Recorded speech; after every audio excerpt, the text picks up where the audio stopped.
and her husband were very excited to be going on vacation.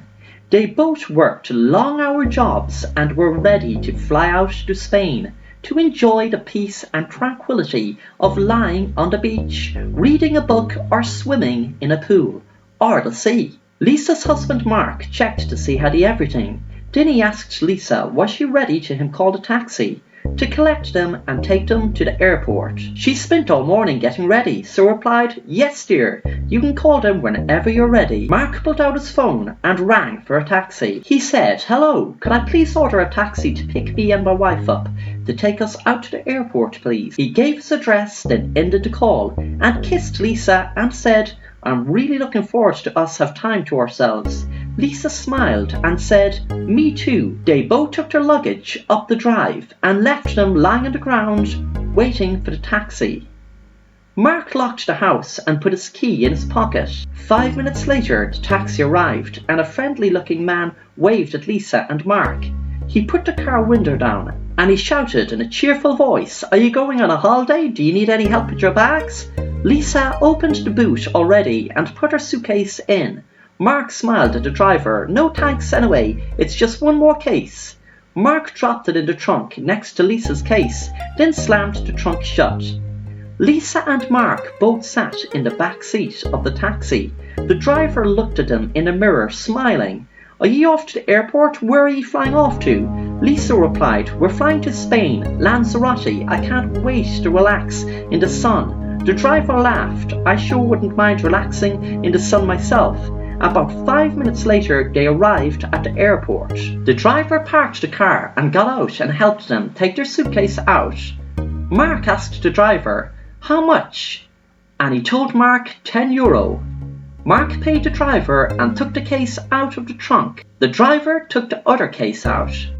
Mark and Lisa took a bag each and both walked into the airport. About 10 minutes later, Lisa was looking in her handbag and startled Mark and a couple near them when she shouted, "Oh no!" Mark said, "What's wrong?" "It's my passport. I left it in the house. I forgot to put it into my bag when I was coming out of the shower." The couple near them were pretending not to notice, but Lisa and Mark knew they were listening to every word. Mark said, "Do you want me to get a taxi? They're lined up outside the door. I'll just be a few minutes." "Look, wait here. I'll get one outside and I'll be back in a few minutes." Lisa kissed him and said, "Sorry about this." Mark rushed outside the airport entrance. He came in and opened the taxi door and sat in and gave his address. Mark was too stressed to tell the driver about Lisa forgetting her passport. He said to the driver, "Would you mind waiting 2 minutes? We just forgot something." The driver said, "Sure." The taxi pulled up outside Mark's house and he got out fast, fetching his keys and opening the door. He ran upstairs to where Lisa told him she left the passport. Sure enough, it was perched on a table in their bedroom.